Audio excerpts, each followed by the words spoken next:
Queridos amigos, amigas, nosso cordial boa noite, mais uma vez juntos para sintonizarmos com a presença do mestre amigo, no sentido de absorver os ensinamentos que cairão sobre nós nessa noite, para o nosso engrandecimento espiritual, para as nossas reflexões, para a nossa mudança de direção, já que se ela encontra realmente em caminho transverso. Enfim, esse encontro é sempre benéfico para todos nós, é uma vez por semana, mas, porém, ele realmente nos reabastece nesses momentos tão difíceis que estamos trilhando na nossa experiência reencarnatória. Nós hoje teremos mais uma vez a palestra doutrinária e mais uma vez a presença amiga da nossa querida doutora Maria Cristina Locke, da AME, Associação Médica Espírita, que nos brindará realmente com a sua fala. Antes, porém, de começarmos a nossa atividade, nós ouviremos a mensagem preparatória que a nossa querida amiga Terezinha lerá para nós do livro Pão Nosso. Terezinha, por gentileza. Obrigada, seu Darlan.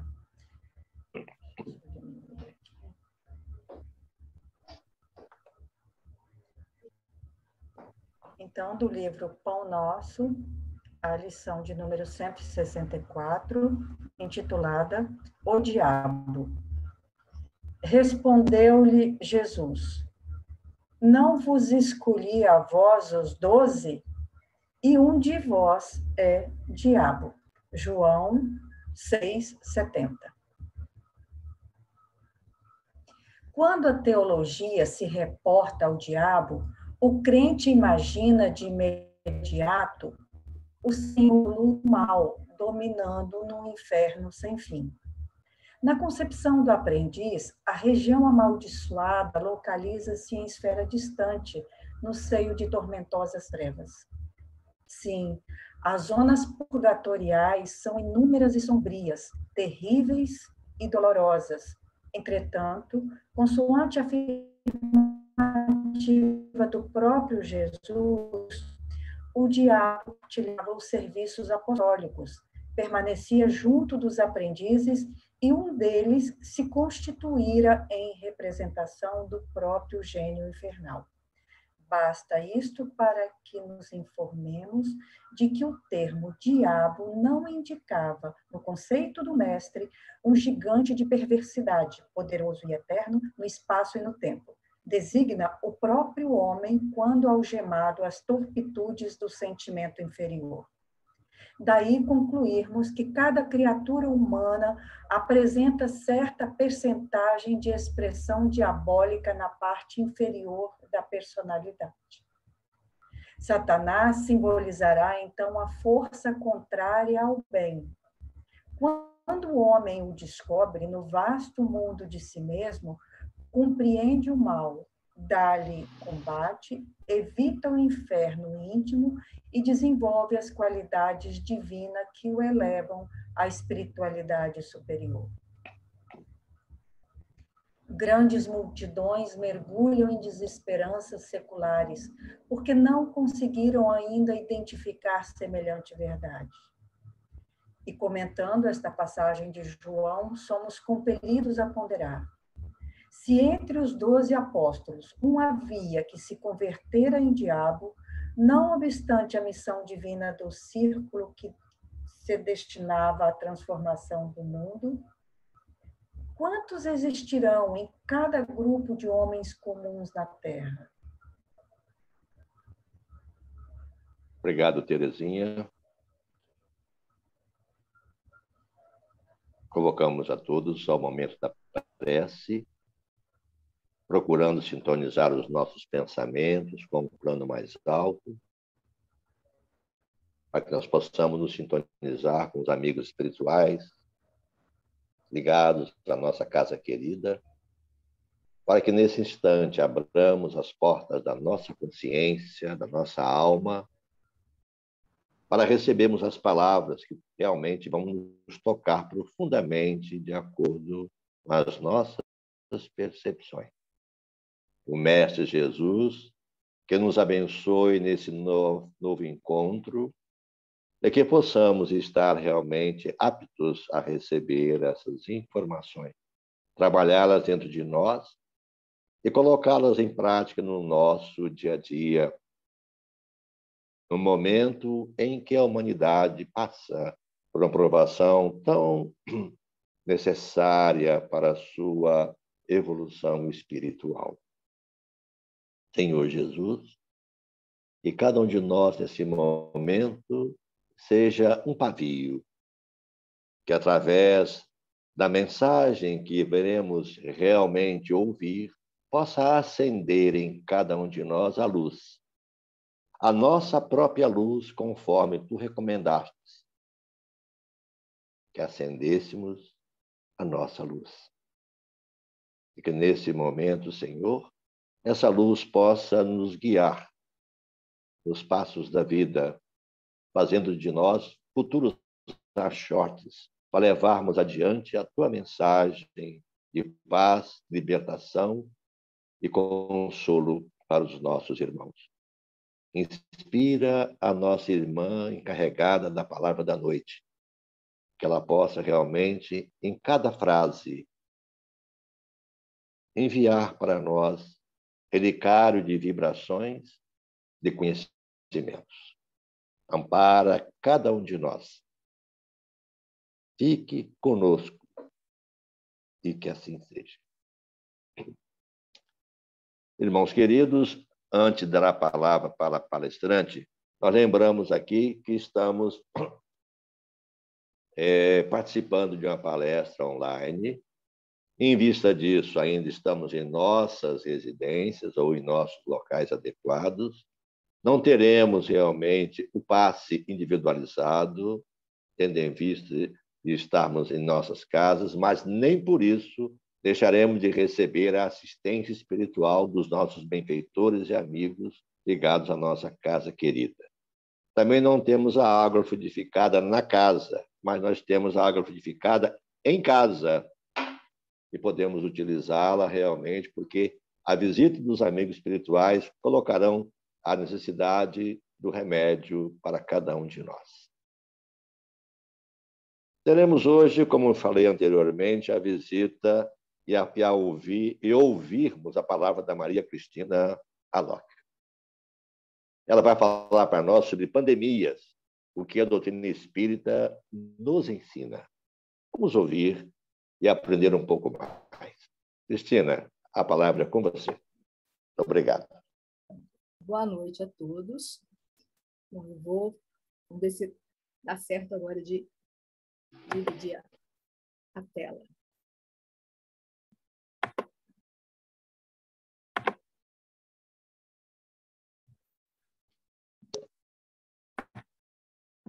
Foi? Foi.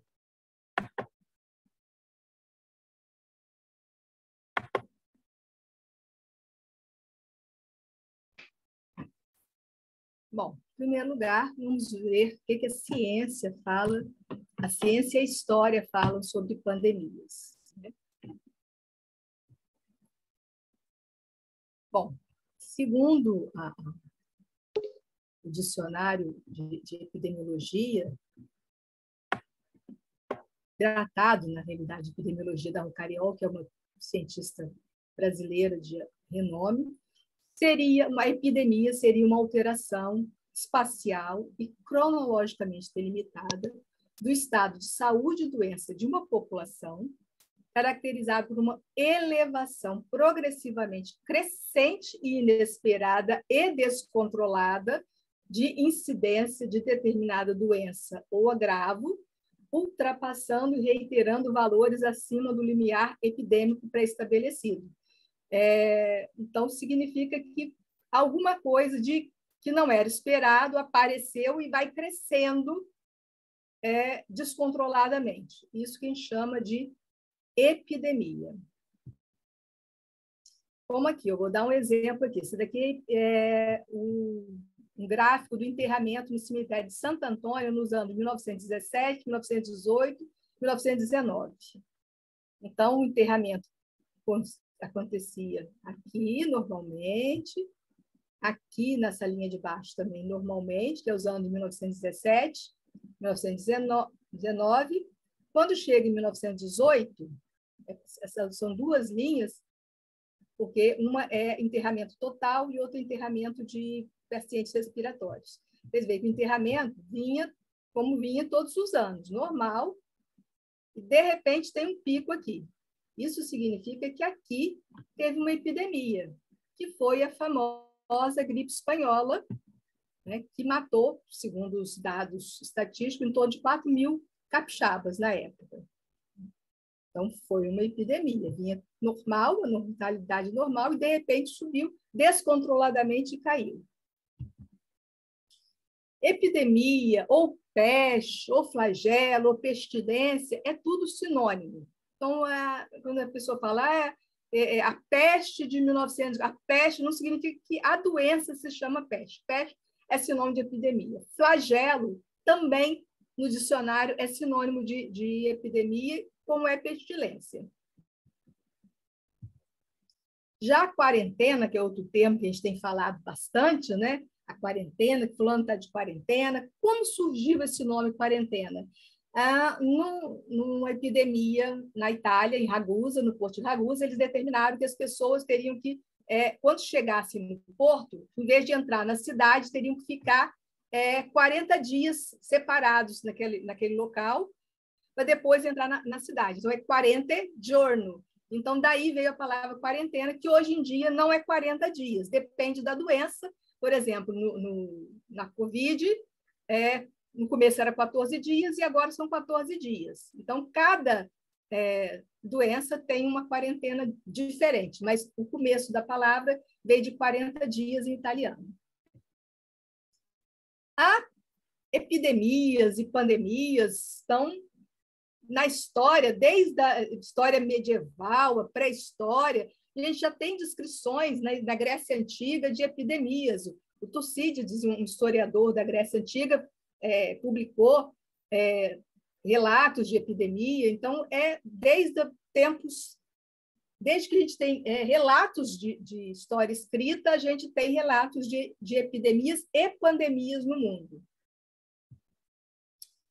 O que a gente chama de epidemia clássica? Segundo o historiador Charles Rosenberg, vocês vão ver que é muito parecido com todos, a epidemia é como se fosse uma peça de teatro em 4 atos. E esses atos são: primeiro ato, que é a revelação progressiva.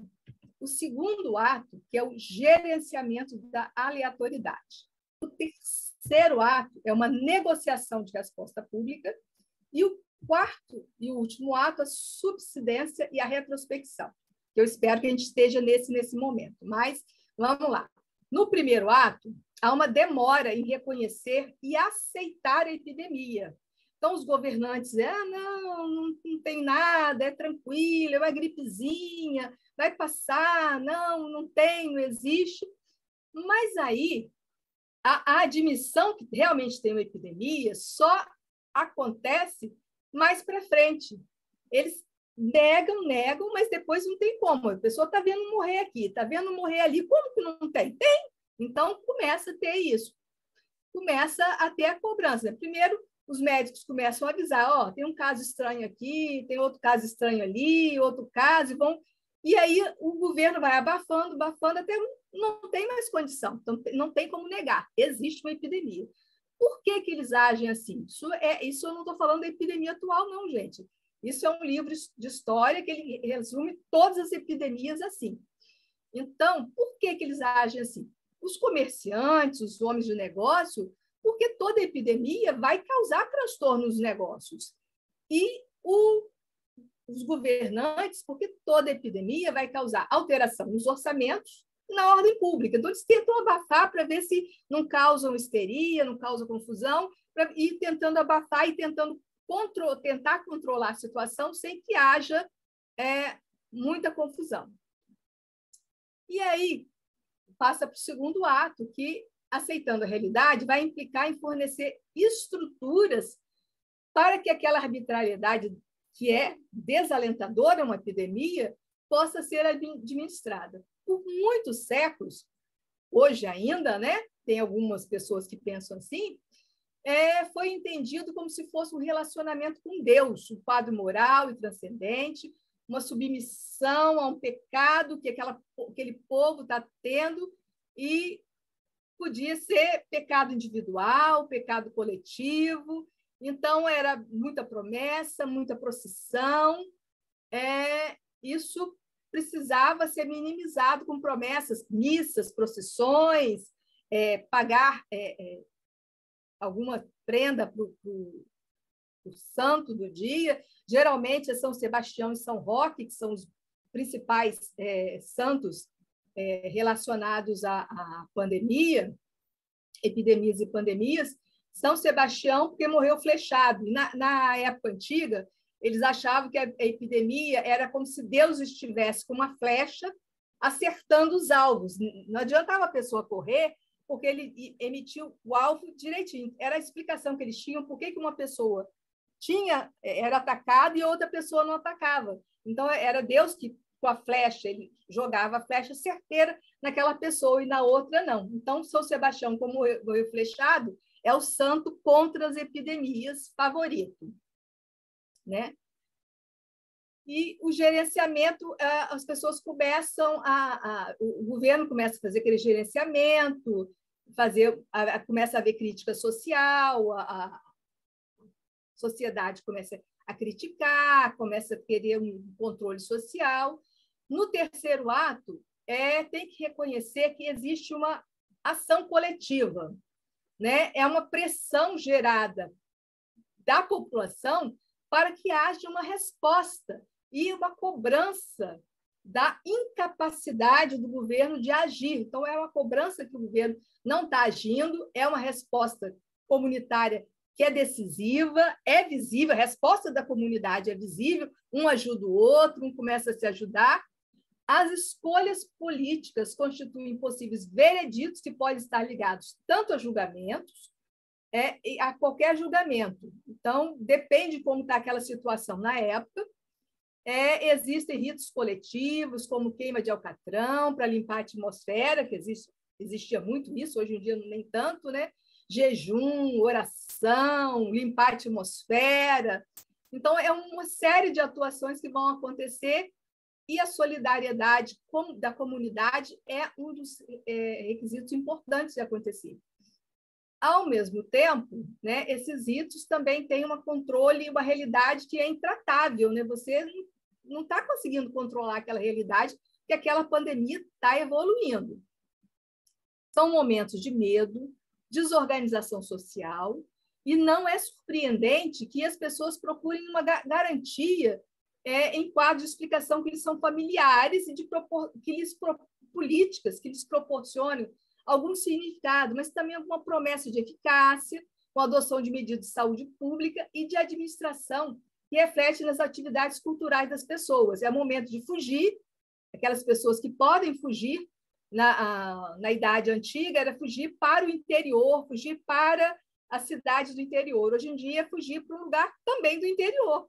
Aqui no Espírito Santo mesmo, quantas pessoas foram para a Serra, para Guarapari, para as montanhas, fugindo da pandemia. E no quarto e último ato, que eu já espero que a gente esteja entrando, é ambíguo, e você não tem, assim, não é aquele estrondo do início, é uma coisa que vai diminuindo devagarzinho, como se fosse um gemido encerrando a epidemia, e ela vai encerrar, e aí é a hora que os historiadores começam a fazer a retrospecção para fazer a história daquela pandemia e fazer um epílogo de como que aconteceu, como que começou, como foi o meio, como que terminou, para contar para a história para frente, né?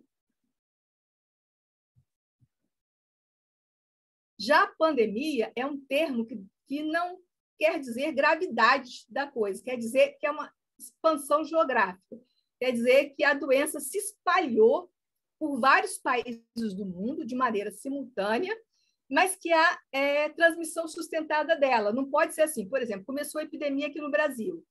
Aí uma pessoa do Brasil vai no Chile, uma pessoa do Brasil vai na Argentina e uma pessoa do Brasil vai na Guiana, então tem a América do Sul tudo. Não, não é assim. Tem que ter a transmissão lá. Então, começou com uma pessoa, mas já tem gente que não viajou, que não veio de fora, que ficou doente lá. Então, isso é uma pandemia. Várias partes do mundo que têm a disseminação da doença dentro do país.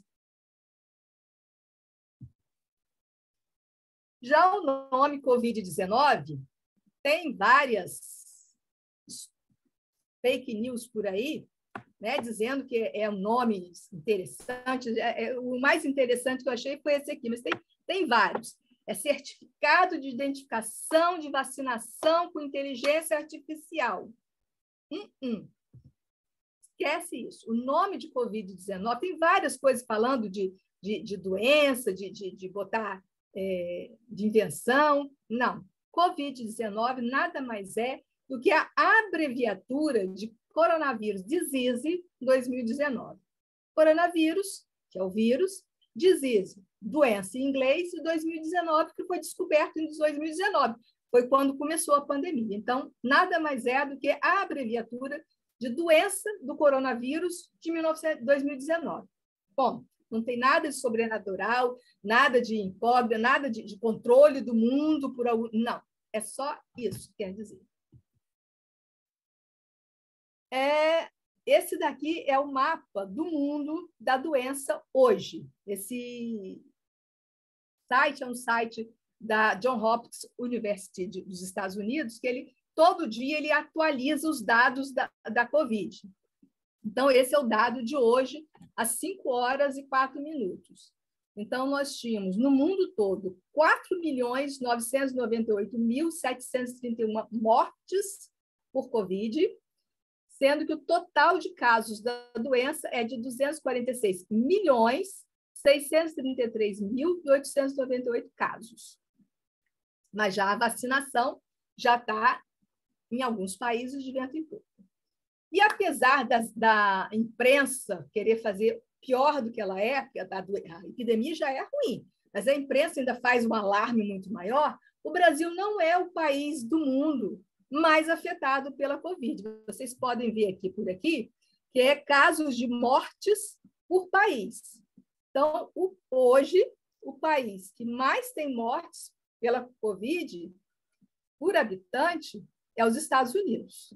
O segundo é a Inglaterra, o terceiro é a Rússia, o quarto é a Turquia. O Brasil só vem em 9º lugar. Mas, para a imprensa brasileira, o Brasil está horrível.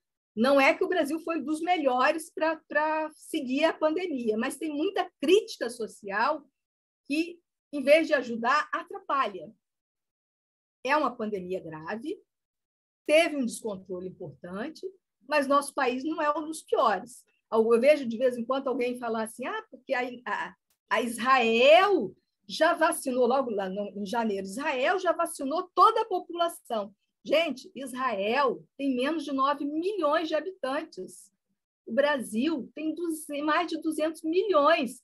Não dá para comparar. Não dá para comparar também a Inglaterra com o Brasil. São países pequenos, que a população tem um alto nível de educação, um nível social bom, não é um território enorme como o Brasil, e com favelas, com Nordeste, com Centro-Oeste, com floresta. Então, não é a mesma ação, não é o mesmo jeito. Então, a gente tem que ver como é que está o nosso país e não jogar sentimentos mais negativos para a gente piorar.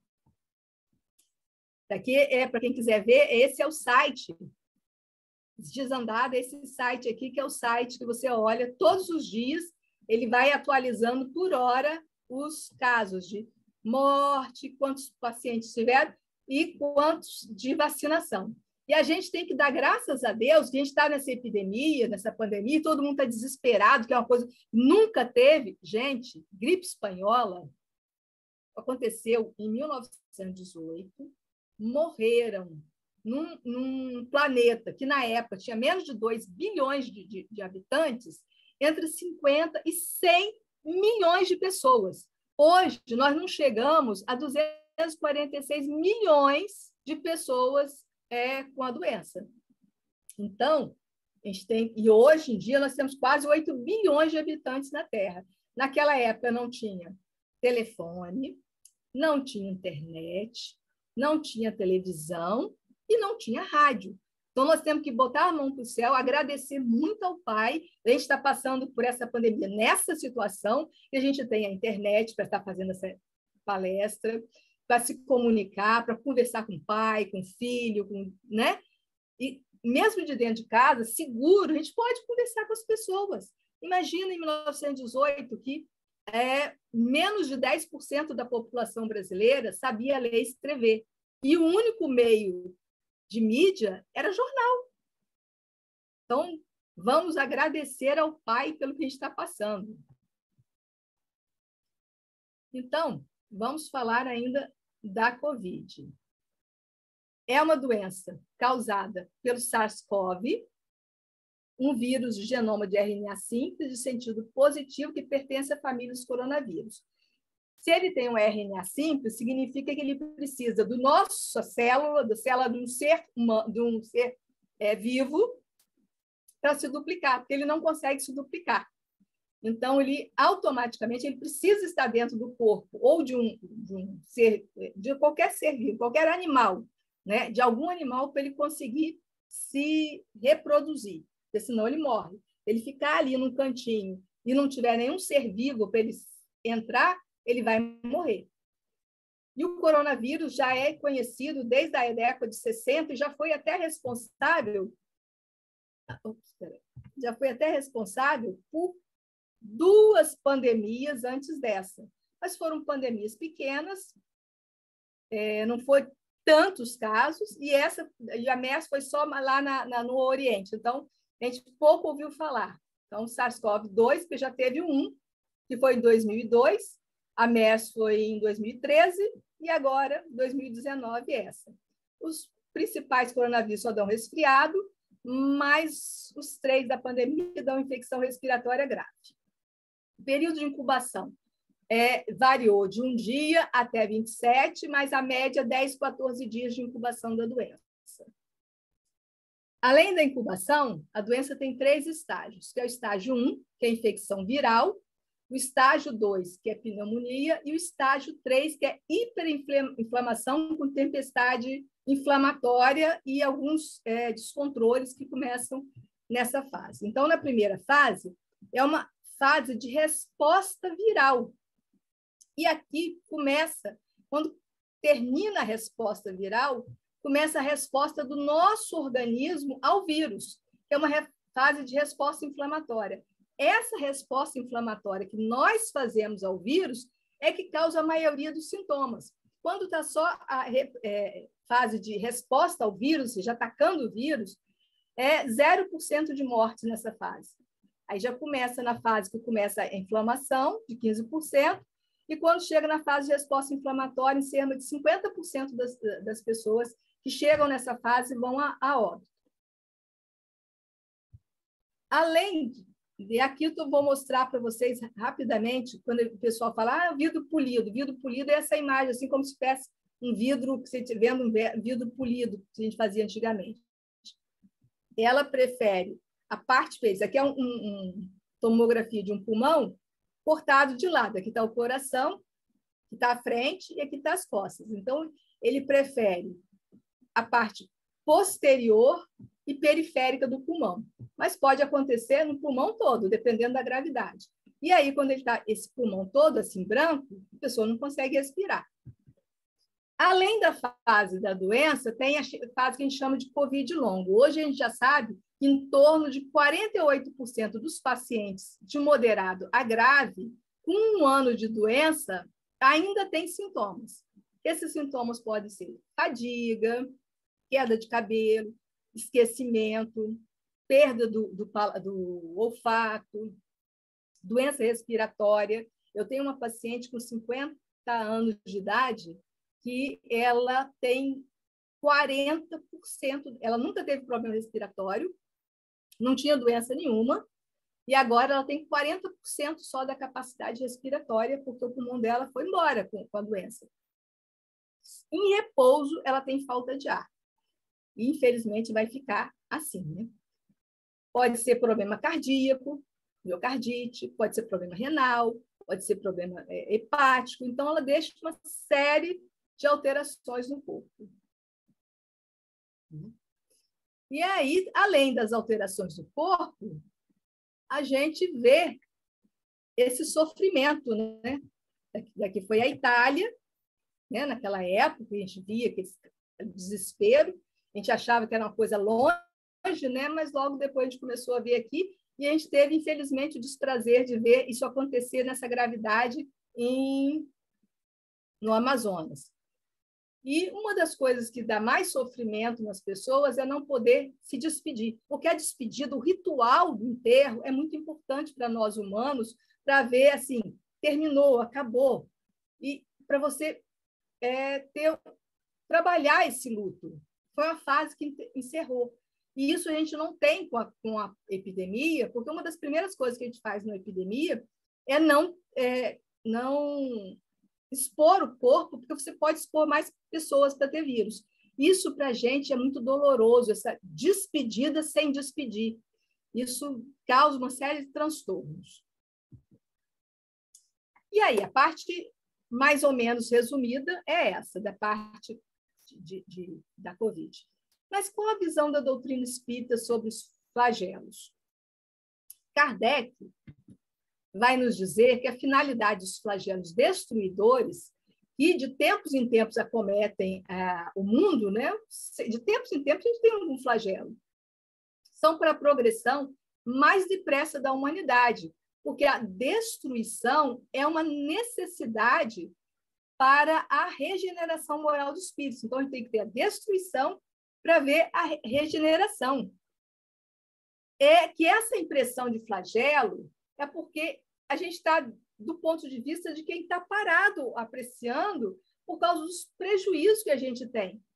Mas esses eventos são necessários para que, em pouco tempo, se realize a melhora da ordem. Poderia levar séculos para ter aquilo, e aquilo melhora, a progressão muda completamente, né? Por exemplo, quando que em janeiro do ano passado nós poderíamos supor que nós estaríamos fazendo uma palestra online com um monte de gente vendo? Quando que em janeiro do ano passado eu poderia supor que em setembro do ano passado eu estaria assistindo um congresso de pneumologia que estava acontecendo na Inglaterra, dentro da minha casa? Não tinha nem como prever um negócio desse. Quer dizer, como que evoluiu o mundo, como que a ciência evoluiu. Vacina, a vacina mais próxima da gente, que demorou menos tempo, foi da dengue, foi 3, 4 anos. Como que evoluiu? Em menos de um ano, nós já temos vacina. A medicina melhorou bastante. Teve muita coisa que a gente aprendeu nesse ano e meio, muita coisa. E uma coisa impressionante, a maioria dos artigos em medicina são comprados, são de revistas. Então, a gente tem que pagar em dólar para ler os artigos. E todos os artigos que se referem ao coronavírus, desde que a epidemia começou, estão liberados. Então, qualquer um pode acessar qualquer artigo, porque a ciência abriu. E foi assim, a primeira vez que eu vi isso acontecer. Então, teve muita melhora, né? Então, a gente tem que ver que alguma coisa que poderia levar séculos para a gente acontecer, porque sem esses episódios, a gente melhora rápido. Isso acontece porque nós, na nossa grande maioria, não aproveitamos as oportunidades que a gente tem para evoluir. Então, vem uma pandemia para a gente tentar aproveitar isso. E esses eventos mudam as condições da região em que ocorreram. Mas essas mudanças, geralmente, só são visíveis para gerações futuras. Embora nós vimos como ficou o mundo todo parado, como que a natureza agradeceu a gente. As fontes na Europa limpas, gente, golfinho nadando em Veneza, que é uma sujeira tremenda, né? Animais que você não vê há muito tempo na cidade, andando na cidade. Por quê? Porque estava em paz, então teve condição, a gente teve condição de ver isso. Mas, geralmente, só as gerações futuras que veem a melhora, né? Nós somos chamados a fazer um movimento de progresso em cada evento que tem, lidando com eles, com esses eventos adversos, nós vamos desenvolver a nossa inteligência, novos princípios, novos valores morais, com uma paciência e resignação. Então, a gente tem que ver que nada está fora da providência divina e que esses episódios propiciam estejos de manifestar sentimentos de abnegação, de desinteresse e de amor ao próximo. Isso a gente viu muito no começo da pandemia. Quantas pessoas se solidarizaram, quantas pessoas distribuíram comida, um abraço não, porque a gente não pode abraçar, só a companhia, a alimentação para alguém, quantos que ajudaram, né? A gente teve muito isso. O progresso, eu já falei, o progresso da ciência, nós progredimos muito. Em 1 ano e meio, nós tivemos um progresso assim de décadas. Melhorou muitas coisas. Então, a gente tem que agradecer o momento que a gente está passando e pensar nisso, né? Toda epidemia traz ganhos, né? A primeira que eu vou mostrar, só vou mostrar 3 para a gente ver, né? Que foi a pandemia em 1665, na Inglaterra, de peste bubônica. Quando Isaac Newton, por causa da pandemia, teve uma quarentena, ele foi mandado para casa, e num dia, ele estudando, ao pé de uma árvore, ele descobriu a teoria da gravidade durante uma pandemia. Durante a pandemia de peste negra na Europa, que praticamente dizimou 1/3 da população da Europa nessa época, ela foi essencial para acabar, foi assim, um golpe mortal no feudalismo. Então, teve um ganho social muito grande com a pandemia. Já a gripe espanhola, gente, eu estou falando muito de gripe espanhola, que é a minha tese de doutorado, então eu sou apaixonada pela gripe espanhola. Quando começou a pandemia, eu liguei para o meu orientador, professor, eu estou vendo ao vivo e a cores que o pessoal passou. Não com a gravidade que eles passaram, né? Que está menos.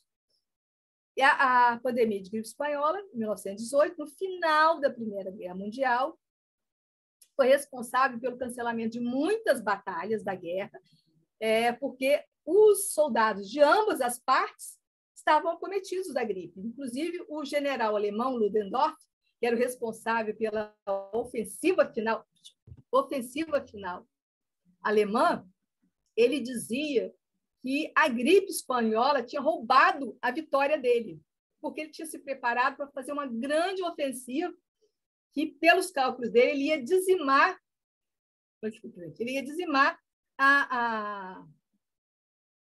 os aliados. E ele não pôde fazer isso porque os soldados caíram doentes. Como é que ele vai fazer uma batalha com um soldado doente? Não consegue, né? Além disso, a gripe espanhola legou à humanidade um período de abertura intelectual muito importante. E muitos governos viram, por causa da pandemia, a necessidade que havia de uma medicina socializada, com saúde para todos, que hoje a gente conhece como campo de saúde coletiva, que veio a partir da Primeira Guerra Mundial, depois da Primeira Guerra Mundial, com a gripe espanhola, com muita gente doente, e eles viram que eles precisavam ter um serviço de saúde coletiva. E esse serviço de saúde coletiva foi o embrião de muito serviço de saúde no mundo todo. O serviço inglês veio daí, aquele serviço maravilhoso. A medicina na Inglaterra é toda socializada, não tem médico particular. Todo mundo se trata no NIA, que é o serviço público, que é o SUS, da Inglaterra, né? Inclusive o primeiro-ministro, todo mundo usa esse serviço, né? E é o embrião do nosso SUS. O nosso SUS veio a partir disso, né? Além disso, Arthur Conan Doyle, que era o grande escritor na época de Sherlock Holmes, ele publicava, tinha vários livros publicados de Sherlock Holmes, a partir do momento da gripe espanhola, que o filho dele foi acometido pela gripe espanhola, ele parou de escrever ficção e começou a fazer estudos sobre espiritualidade e a comunicação com os mortos.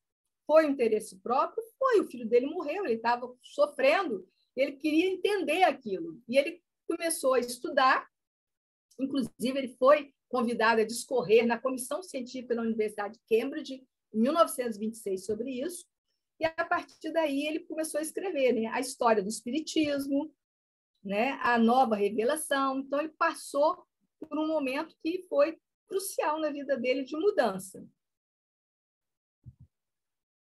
Também, uma outra coisa que foi importante,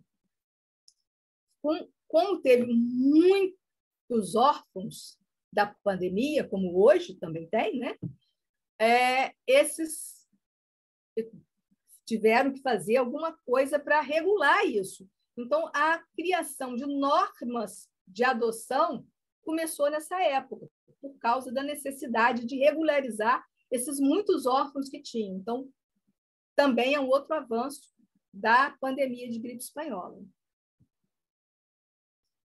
Quando a gente pensa na melhora isolada individual, a gente pensa na nossa melhora. Eu me melhorei? É um tempo de se voltar para a gente ver como que a gente se conhece, para melhorar. Mas também é um tempo que as grandes massas melhoram. O mundo vai sair melhor disso, né? No livro dos Espíritos, os Espíritos falam que não fará, portanto, o homem pelo seu bem-estar material quando souber aproveitar-se de todos os recursos da sua inteligência e quando, aos cuidar da sua conservação pessoal, souber aliar o sentimento de verdadeira caridade para com seus semelhantes. É isso que a gente precisa aprender, né?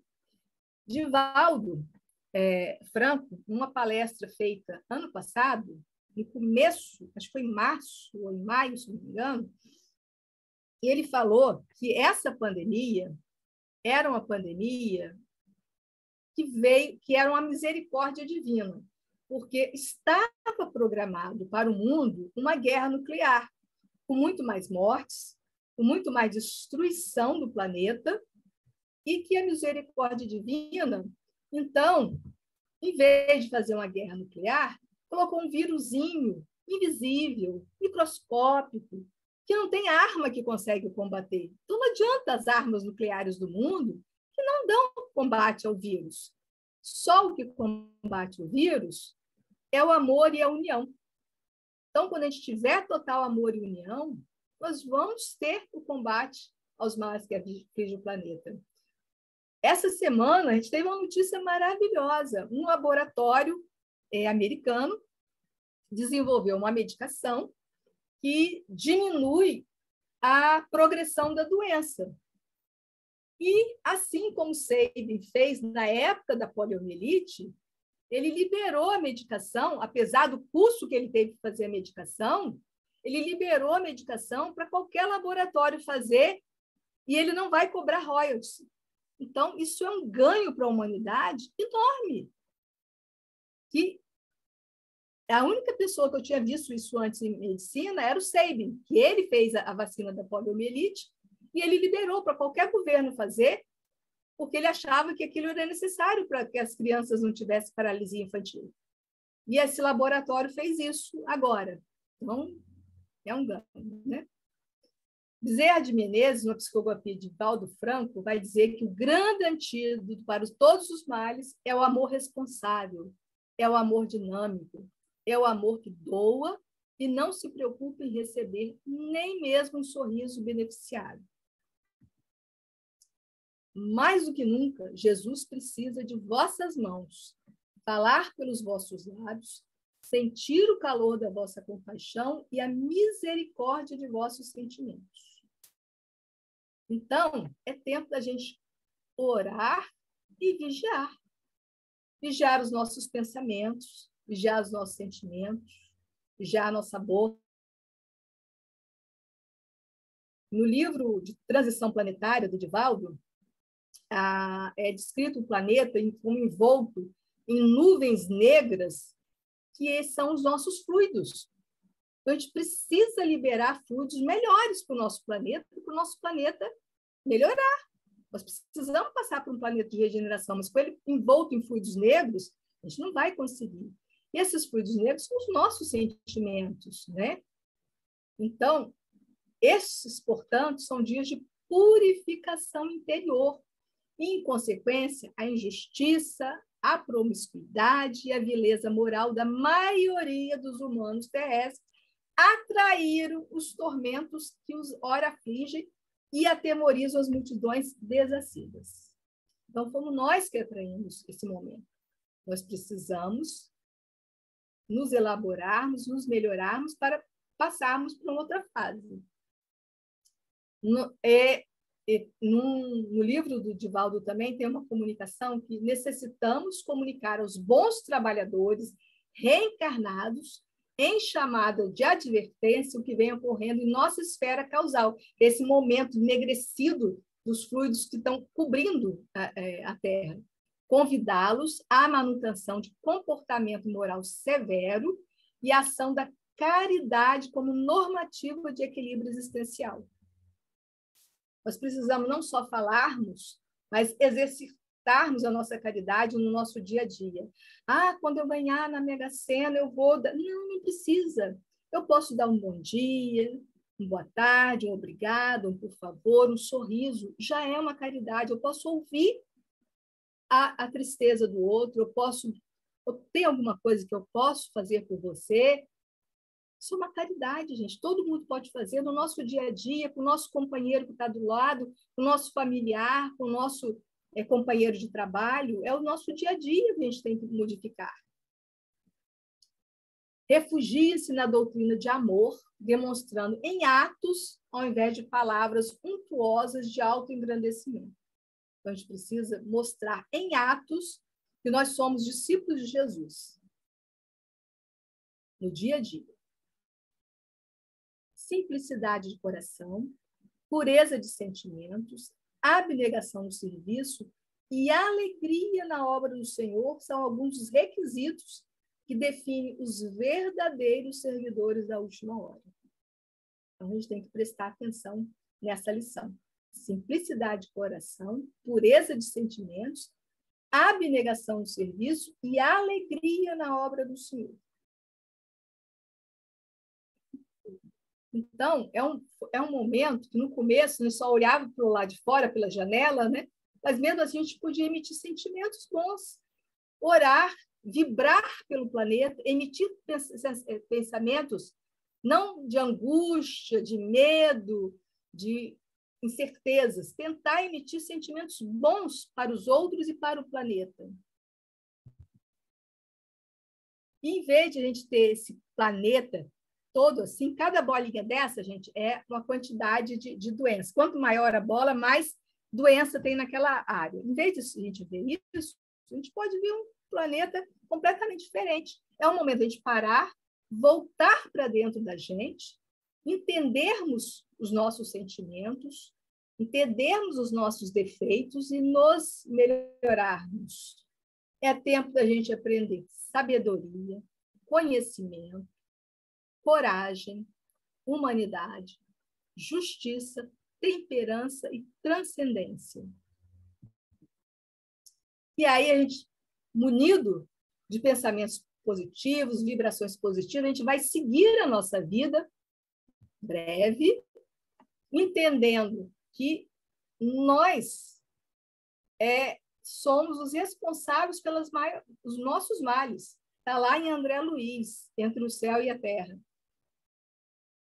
Um dia, o homem ensinará ao homem, consoante as instruções do divino médico, que a cura de todos os males reside nele próprio. a percentagem quase total das enfermidades humanas guarda origem no psiquismo. Então, a gente precisa entender isso. Precisa entender que o amor é que deve prevalecer. O amor que deveria ser um vírus e contaminar o mundo todo. Para que, em vez daquele planeta cheio de bolinha de doença, a gente tenha um planeta cheio de coraçõezinhos verdes e positivos, com a Terra brilhando, linda, para a gente viver. Não se esqueça que nós vamos viver, né? Madre Teresa de Calcutá, ela ia para as ruas da Índia servir aos pobres. E ela não tinha doença de infecção contagiosa, né? E alguém perguntou a ela como é que ela se protegia das doenças infecto-contagiosas que ela estava lidando todo dia com os pobres. E ela respondeu simplesmente: eu tenho água, sabão e amor. Então, a gente tem água, a gente tem sabão, hoje em dia a gente tem álcool e amor. Nós temos? Então, é isso que a gente precisa.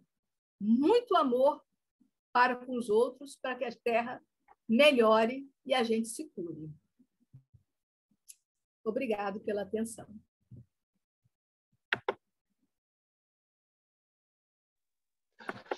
Obrigado, Cristina, pelas suas palavras. Quanto ensinamento, quanta informação, quanta beleza naquilo que nós ouvimos, acabamos de ouvir agora. Como espíritas, né, propagadores do bem, né, através das ações que efetivamos, né, essas informações são muito importantes para nós, tá? Importantíssimas mesmo, porque a gente vai ter mais consciência daquilo que está fazendo, principalmente no momento de agora, quando nós estamos lidando com algo assim planetário. Mas nós somos uma geração privilegiada de poder passar por esse processo nesse momento assim de uma transição. Então, para nós, essas informações são muito importantes, porque sedimenta cada vez mais em nós a necessidade de sermos bons, né, na prática do amor. Agradecemos com todo carinho a nossa querida Cristina, a doutora Cristina, com as suas palavras, com as suas informações, né? E a gente vai utilizar um pouquinho mais de você com a gente nessa noite, né, para que você possa fazer a nossa prece de encerramento. Tá? Depois da prece, tem mais algumas palavrinhas para passar para vocês, algumas informações necessárias. Cristina, por gentileza, nos conduza nessa prece de encerramento. Pai amado, mestre querido, nosso guia, modelo, te pedimos nesse momento possamos ter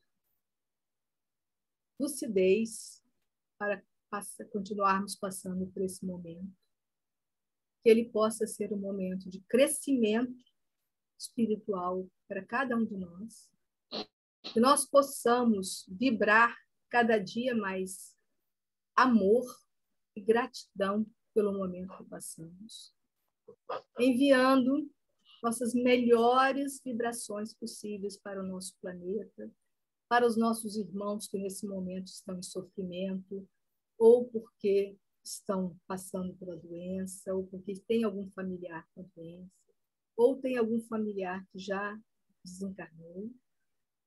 E mesmo aqueles nossos companheiros que desencarnaram nesse momento, alguns sem preparo nenhum nesse momento, desencarnaram em sofrimento, porque não estavam preparados, que a espiritualidade possa acolhê-los com muito amor, com muito carinho, e que Maria possa nos fortalecer nesse momento, vibrando em nós fé, esperança e gratidão.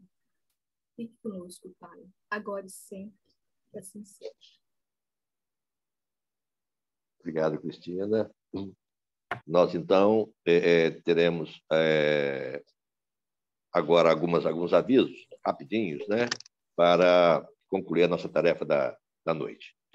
Nós teremos no próximo domingo a presença aqui conosco de outra participante da Associação Médica. É a Ana Catarina Tavares Loureiro, que trará para nós a fala o impacto da espiritualidade e religião na ansiedade. É um momento que nós ficamos mais ansiosos, né, em função de todos os fatos que ocorrem na nossa vida presente, né, não só da vida, da questão da pandemia, mas também de outros eventos que ocorrem mundo afora, né? Então, ela vai fazer uma abordagem em cima desse impacto da espiritualidade.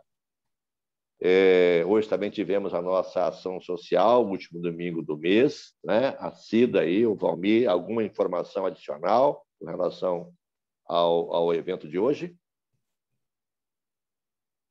Oi, Darlan, boa noite, companheiros. Eu quero agradecer a todos que participam, né, com essa tarefa, que contribuem com as cestas básicas, né? A Irmê, que está lá junto, presente, que hoje estava presente para distribuir as cestas.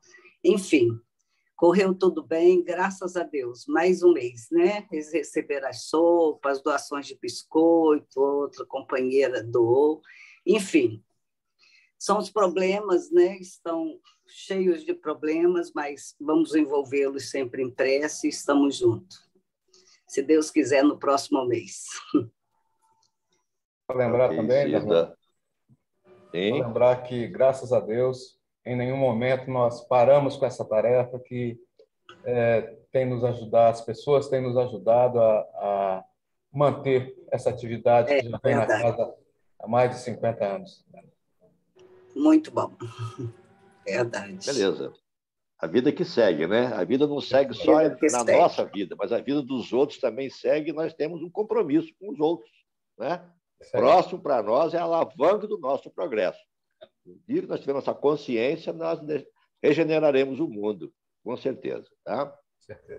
Quem quiser abrir a câmera, pode abrir para a visão final, né? Porque nós estamos chegando ao instante final da nossa tarefa de hoje, agradecendo a todos vocês por compartilharem junto conosco desse encontro, desse momento, né? Vibrando realmente em captar a informação e também nas preces, nas vibrações que realmente refletem em nós, em primeiro lugar, e em favor dos nossos irmãos.